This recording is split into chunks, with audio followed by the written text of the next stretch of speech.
আল আদল ইংরেজিতে বলে জাস্টিস, ন্যায় বিচার, সুবিচার, সুশাসন। সব জায়গায় এই জাস্টিস থাকা দরকার। Justice should be prevailed in the society. আদল অনেকে না বুঝলেও আদালত শব্দটা বুঝবে না। যেখানে বিচার কার্যের ফয়সালা করা হয়, কোর্ট কাচারি আদালত, এটা তো ভেরি কমন। আদালত যেখানে ন্যায় বিচার হবে, সুশাসন হবে। কিন্তু ভাগ্যের কি নির্মম পরিহাস, ওখান থেকে মিথ্যা সাক্ষী দিয়ে মনমতো রায় দিয়ে দেয়া হয়। এগুলোর পরিবর্তন হওয়ার দরকার আছে না নাই? আদলের বিপরীত হচ্ছে জুলুম। যে সমাজে আদল থাকে না, সেই সমাজে জুলুম মানুষের ঘাড়ে চেপে বসে। জুলুম মানে হচ্ছে বৈষম্য। বৈষম্যের স্থান ইসলামে নাই, অবিচারের স্থান ইসলামে নাই।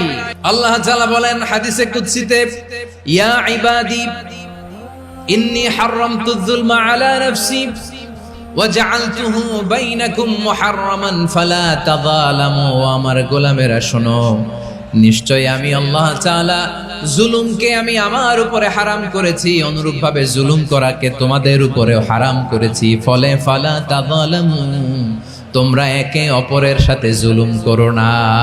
নির্দেশনাটা কার? যে আমি জুলুমকে নিজের জন্য হারাম করেছি এবং তোমাদের জন্য হারাম করেছি। আমরা আর এরকম কোন জুলুম বাংলাদেশে দেখতে চাই না। জোরে বলেন ঠিক কিনা? আমরা আর নতুন করে কেউ জালিম হোক এটা চাই না। নতুন করে আবার কেউ ফ্যাসিস্ট হোক আমরা চাই না।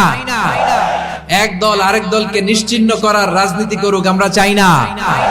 আমরা সুশাসনের বাংলাদেশ চাই। আমরা বিশ্বের বুকে সম্মান নিয়ে মাথা উঁচু করে দাঁড়াতে চাই। ঠিক কিনা বলেন?